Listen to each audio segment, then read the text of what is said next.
everybody. Welcome to RefTime, powered by RTS and produced by Coraggio Media. I'm Tanya. And I'm Crane. We'll be covering rules, plays, points of emphasis, and all things official. Hello, everybody. Well, welcome back to RefTime, another segment in Downtown Library, and we have an exciting show today. We have someone here who's really going to rock your world and make you want to get into officiating. That's right. We have with us the great, the one, the only, the Jenna Mackin. Is that the way they used to introduce you in school? No.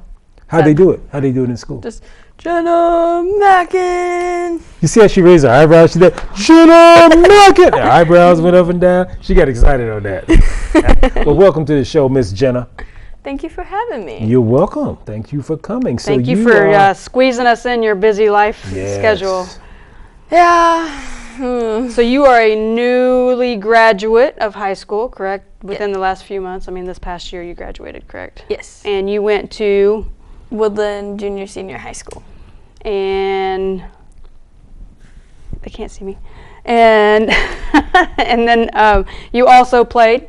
Is that correct? You played volleyball? I played for 3 years of high school. Okay. And then I played also in middle elementary school. And then you played club? Yes. Yep. And then did you play any other sports? I did track, and I also did soccer. Okay. So which is your favorite? Probably volleyball. Which were you the best at? Because I know that's one of Crane's favorite questions. Which one do you think you were the best at? Oh, definitely not volleyball, because I would have played all 4 years. Probably. No, you didn't play all 4 years because you got hurt, though. Yeah, you were injured.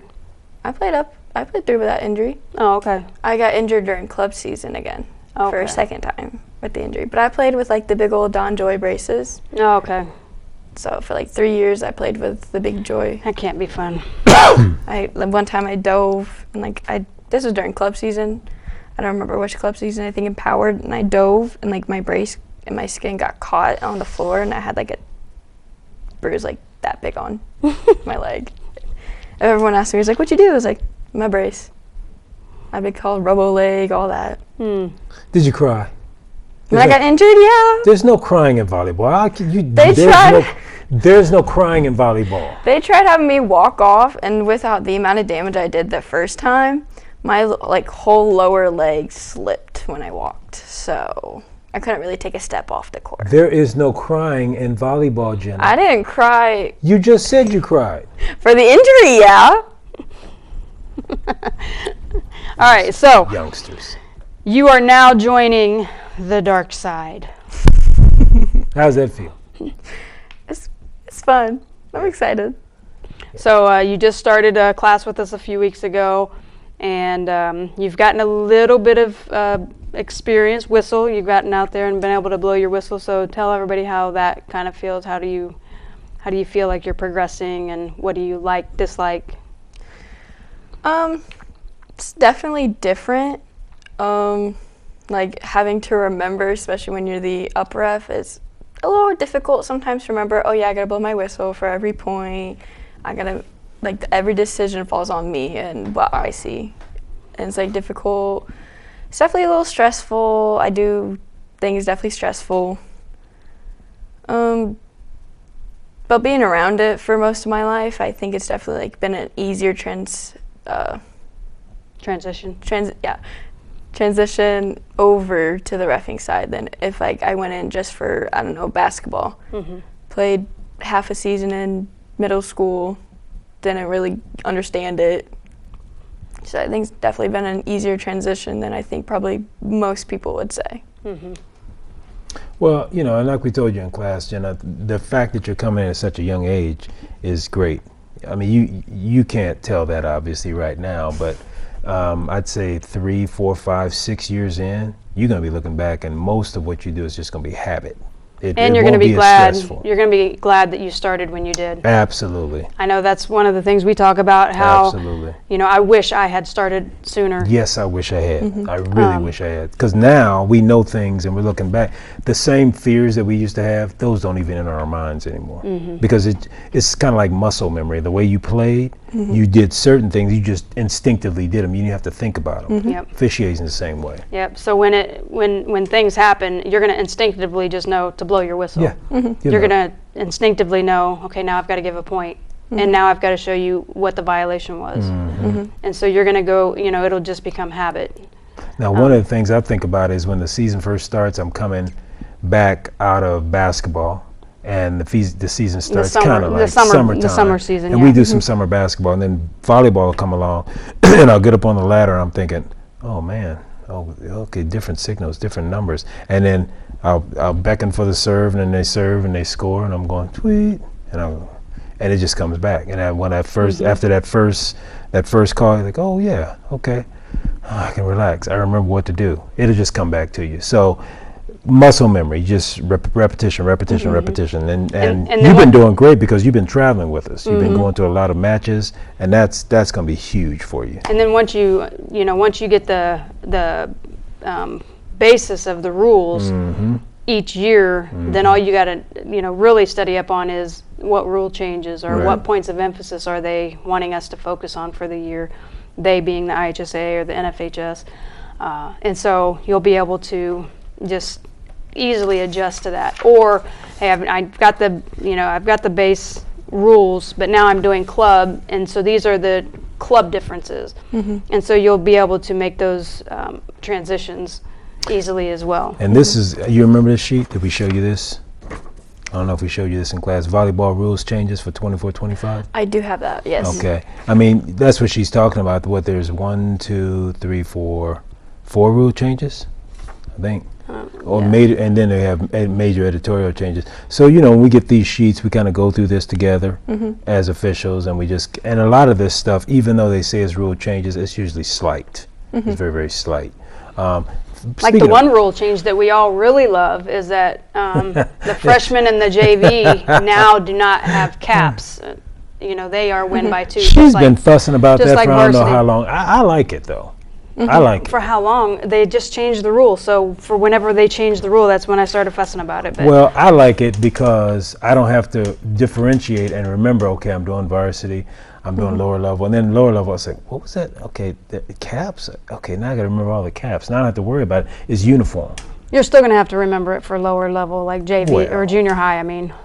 Yeah, because that rule just, we don't do a lot of junior these high rules anymore. Just apply to freshmen and up. So IHSAA. So everything is cap or no cap. Above high school. Freshmen and up. Above. But if you're doing middle school or like some lower level like CYO and stuff like that, you're going to have to go in and say, hey, what are your rules as far as, are they capped at 25? Is it a win by 2? So you're going to have to find out from them from each one of those different they're schools. Have modified rules. Yeah. And you'll be doing some of that. I think you're taking a match for 2 or 3 sets for me. Yeah, matches. So like she said, you just go in and ask them what their rules are and they'll tell you. But again, I like it because you get to a certain level and you probably won't do as much lower level anymore until you'll be in a position where we can call on you to help younger officials like yourself to learn. Like the 2 young ladies you're in class with now, you're ahead of them. You all 3 have played, but you've been hanging with us for the last several weeks. They haven't. They're still playing in high school. You're getting actual out there and doing, blowing your whistle. And getting the whistle work. So my first question for you is, I'm gonna move on because We're just going right into questions? Yeah, we've got to go right into questions. Well, I wanted to ask her what. No. You find a question. I got one. Well, okay. You find a question. Here's it. A referee shall stop play if. Okay. You remember this from last night, don't you? I should, yes. So a referee shall stop play if A, the ball contacts the net on a serve and continues over the net into the opponent's court. Yes, they stop the play then? No. Okay. B, a player gains an advantage by contacting a team member on the bench while attempting to play the ball. It's B. You didn't even let me read C and D. I remember the question. Well, well, you know what? Keep going with it. I'm going to get into rules 5 and 8. And I'm going to get you. I'm gonna get you. Yeah. You probably are. Have you started studying rules 5 and 8 yet? Not yet. Oh, yeah. There you She go. just got him last night. Hey, we got to get her. All right. So I'm going to get you. obviously, you just graduated from high school. You're looking to get into officiating. I don't know if that's something as far as like you're going to try to make into a career, but you do have other career aspirations. So let's share with the public what your career aspirations are, if you don't mind. No, I don't mind. I want to be a firefighter-EMT. I've always just loved being around. I even did something called Miss Flame through the IVFA and IVFAA. So basically, I got a sash, I got a crown, and I went down to Indianapolis or wherever they held the state convention, and I just basically got to represent the District 6 of IVFA. So like there's different districts, you know how like districts for school and stuff, like there's like 1 through like 21 or 19, but they're all, some of them are split up to like 19A, 19B, like there's A's and B's in there, but there was like 21 other girls from other districts throughout the state of Indiana that were competed with me for the state Miss Flame.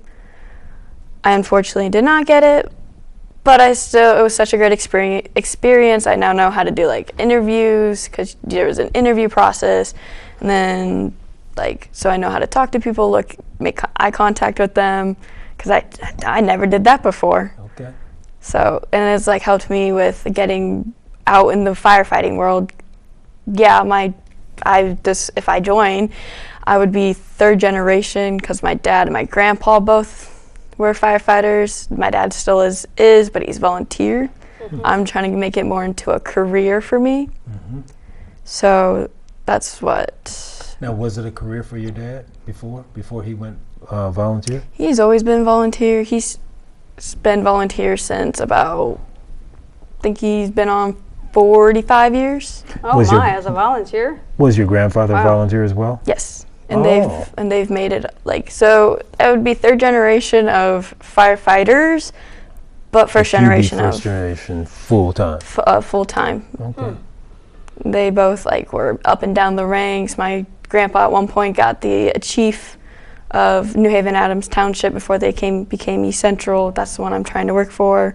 Okay. My dad was at one point an assistant chief. My dad's been chairman for District 6 for the IVFA, because IVFA is like the auxiliary, the wives aspect of like what you see behind the scenes of like the wives they connect where their husbands or brothers, uncles are in the service, and so they can be in the service, but a lot of them are just like sisters, nieces, wives, and like my mom's a part of the auxiliary.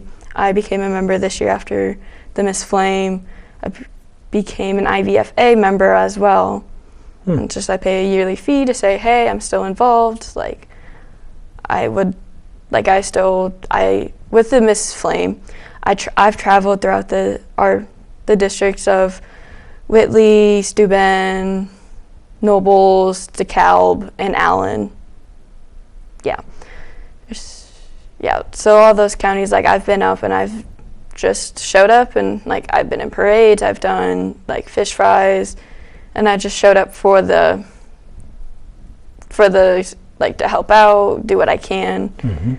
So it's helped me get a wider net, as you say, with refereeing, you can get a wide net of opportunities and people. Same thing with me with the Miss Flame. So with Miss Flame, I have been getting used to having a much wider net of people to talk to and be able to turn to. Yeah, your network is definitely blossoming in both areas. Now, one question I have for you, I'm going to challenge you a little bit here, because I've heard, I don't know, but in firefighting, the rigorous training that you guys have to go through to make it, part of the physical is you have to carry all this weight, this stuff on you, the equipment, and yet, like you going into a fire, and then they make you carry a body out or something like that. How much weight do you have to carry? And do you have enough weight on you to be able to carry it? So I actually went through ANTHUS, their fire science program, so I do know what it feels like to have all like the bunker gear, the pants, the boots, What's the total weight? What's the total amount of weight you have to carry? With like including it and including like some of the equipment, like the air pack and stuff, I think it said it can add on up to like 60, 80 pounds. That's all? I thought it was more. it's definitely like gained a little bit more weight because of all the protection now. Do you even weigh 68 pounds? I do, Crane. Okay, I'm just checking. But then also having like, with me being much smaller as a firefighter, I have to learn different techniques. Like I can't just drag around a 180-pound person out of a building like I what weigh some a of the lot older more than guys. 180. You gonna rescue me or you gonna call in some help? You really weigh a lot more than 180. I mean, Yes, I do. I weigh a lot more. you weigh more than 180, but I'm not gonna say a lot more. Anyway, As small as she is, I weigh a lot more than 180. all I know is Like she can at least save me. So Wow. So you just got you, gonna don't leave worry. me in there? Just leave me smoke a little bit? There's some bigger guys that'll get you. You like Oh smoke? wow! I gotta wait for the bigger guy. You like 'Cause- smoked meat? Moving on. So seriously, I'm at about 230. So how would you move somebody my size if you didn't have help?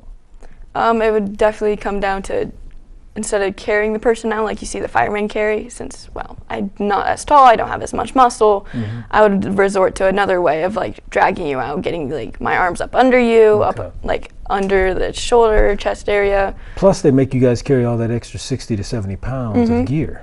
Yep, and it's like Wow. with the air pack on, I have it on, with the face piece, the hood and the helmet. It is definitely very tough. Well, I don't plan on being in the burning building to test you on that. I'm just saying, because I'd heard that they go through a rigorous test of doing And that. like there's like a confidence course where like they'll put, because like you can inquire anything in a burning building. There's like one part of the course where like there's wires. You might have to take off your your like pack to be able to weave your way through, and then like make sure and it's still attached to your mask because they'll smoke it out. And like there may be some collapsible floors. What would you do if the floor collapsed in on you? So they definitely have thought of like what to do if this scenario happened and how would you train for it. Like is the main thing is like since you're on an air pack, you only get so many minutes, and with you being active, you get so many less minutes. Like one of my instructors, Casey Cassidy of the Fort Wayne FD, oh my gosh, I can't talk. Fort Wayne FD, he said that they one time did a challenge of who could make their air last the longest. And you typically get on a full bottle of 55 PSI, you can typically get about 45 minutes of like, you're just sitting there doing nothing.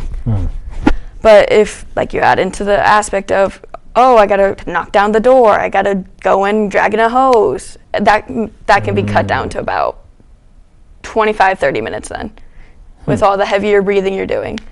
And then not to mention the fact of, oh, what if like a door closes on me? What do I do? Like you start freaking out.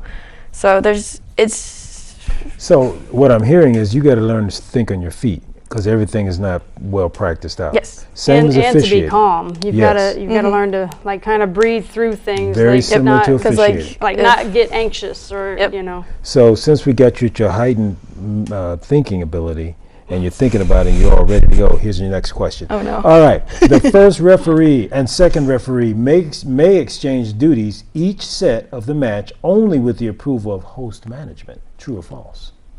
That is false. You gonna stick with that answer? Look Yeah. at my eyes. You sure you want to stick with that answer? Yeah, I'll stick with my answer. Ding, ding, ding, ding, ding. Woo! I'm gonna get you. Next question. Oh, gosh. When multiple courts are used, like if you're doing a tournament, Yep. multiple courts are used. Like if you had like 4 hotels burning at the same time, same thing. Okay, so multiple courts are used. A second referee may end a timeout or interval between sets with a whistle when horns are turned off. True or false? Can you reread that question? Yeah, because you. Yeah, that was so quick. I know the answer, but I didn't. I read it right. When multiple courts are used, the second referee may end a timeout or interval between sets with a whistle when horns are turned off. True or false? That is true. Look at my eyes. Ask yourself, you want to stick with that question? That I'm going to answer? ask you one more time. Does she want to stick with that question. answer? You want to stick with that answer? That question? I'll stick with my answer. That question? Which one am I saying? Answer. Go answer. Ding, ding, ding, ding. Tanya forgot the candy, so we can't give you candy today. No, that would be him. All right. We'll get you later, though. We'll get you later. All right, so you, how long have you been studying with us so far? I just had my second class on Sunday, yesterday. Okay, and you know, personally, I would say you've probably I think she's getting more training than most people because second class in, and we've already had her. She's come out to what? How many? She's been to 2 scrimmages. 2 scrimmages. And she also came out to my game on this last Saturday. She came out and watched. Mm-hmm. And then she'll be working with me tonight, and I haven't talked to her yet, but maybe tomorrow night with you. Where am I tomorrow? I believe Homeschool? I think so. Homeschool, yeah. Yeah. Homeschool community is a good community. When you get there, they treat you good. And it's a good environment to learn in. Yes, So very good environment. So she's going to be getting that practice, and so I'm getting her ready so that she can be on a court by herself, because there's going to be some nights that I'm going to need her. And so you'll be the only official with homeschooling. I got to get her, though. I got another question. I got to get her. Because she's had ding, ding, ding so far. Yeah. Okay. Too smart. Whatever. The penalty for screening Okay. is unnecessary delay. True or false? Penalty For screening is unnecessary delay. Is that true or is that false? True. Look at my eyes and ask yourself, do you want to stick with that answer? I'll stick with it. You think my eyes are telling you something. Oh. You know I wanted to get you on the ant. So, go ahead, explain it. I know you want to. The penalty for screening. Why? I have to explain it because you don't know the answer? The penalty for screening is unnecessary delay. It's not unnecessary delay. Right. What is it? The correct answer is I think it's I have to stop and think. I think it's screening, and they get a point for it. The other team gets a point for it. So what's the But you want to give them a warning. No, you don't. You don't have to give them a warning. Well, I mean, you don't have to give them a warning, but we don't call it very often. So if I see it, typically they're not screening. right? Because typically, like you say, if they're screening, just tell the defense, just step over and look. Now, if she stepped over and they move, then you got actual screening going on. Mm-hmm. And this is the signal for it. Very good. I know what I'm doing. So she thinks I don't know what I'm doing. So if you call screening, this is what you're going to call, and it's a loss of rally. So yeah, you would give. Okay. So you'd give the point, and then you would say we had screening right here. Okay. And that's the same thing as illegal block. Illegal block. Mm-hmm. Okay. Yeah. Yep. So, all right. You feel better about yourself now that you got her to answer wrong? She got 2-1. I'm still down. I want her to be 2 over here and 1, but she's up. It's a good thing. That tells me that she's learning well. She is. But I'm gonna get her. You keep talking. I got her. You got her? Okay. Here's another one. Written rosters. This is a good one. Written rosters must be submitted at the pre-match conference to the scorer. True or false? So written rosters. Mm-hmm. Written rosters must be submitted at the pre-match conference to the scorer. Is that true or false? And this is talking about high school 2 officials. Okay. That was my hint. Thank you. True or false? Stop trying to look at the answer. I see you over here trying to look at the answer. Does the roster go to the score table? She's trying to give you more hints. Yeah. Where should the roster go? It doesn't go to the score table? Oh, look now. See, you're over there cheating now. You two are like, you giving her answers. You giving her I'm not. True or false? I'll go true. You gonna go true? She knew she's doing herself. Yeah, it would go to the R2. R2. Okay. Yeah. So remember when you're doing a high school game, when we blow for captains and coaches to come over, the coaches are supposed to bring their rosters and give them to the R2. Okay. And then the R2 is supposed to take them and like count the number of players and make sure that's how many players they have on their court. Okay. We're kind of supposed to be looking at their uniform numbers to make sure the uniform numbers match up, but typically you can't do that because they wear warm-ups. So, did you guys wear warm-ups when you played? They hit your number. Yeah. Mm-hmm. So that makes it hard for us as officials to see who's who. Right.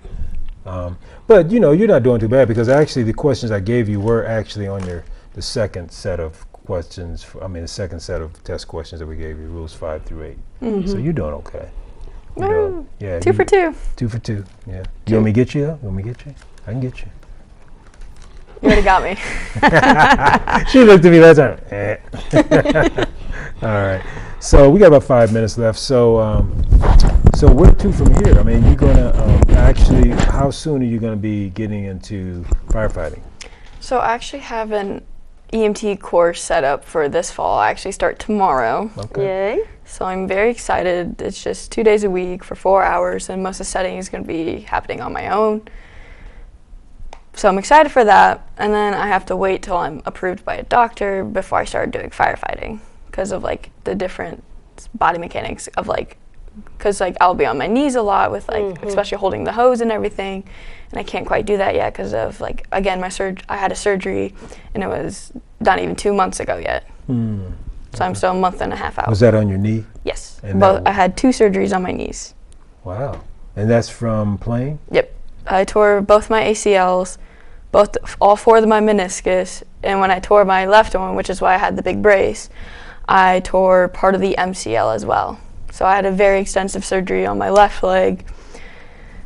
They instead of like taking part of the patellar tendon, you know how like they'll have the patellar graft here and like some hamstring one or whatever, they actually took it from part of my quad, which is like a much newer one that they've been noticing is like, I guess it's newer and they've been like liking the results they've been seeing. So I did that one my first time, which I was on crutches for about 8 months instead of like ACLs are typically around 6 months recovery. Were you still in school at the time? Yes, this one was freshman year of high school. So I did all that freshman year of high school. Wow. I was barely I think I was 14, barely 15. So I tore both my ACLs by the time I was 18. I will probably, more than likely, need to get both my knees replaced at some point. So do you know if that's something that you've been hereditary in your family with knee problems? My dad did. Yeah. My dad had at least one of his knees go out. He did it again freshman year. He was going to play basketball. Was messing around playing basketball, I think outside, came down on it really wrong. I think he did more damage, but like my dad's much older than most parents, so.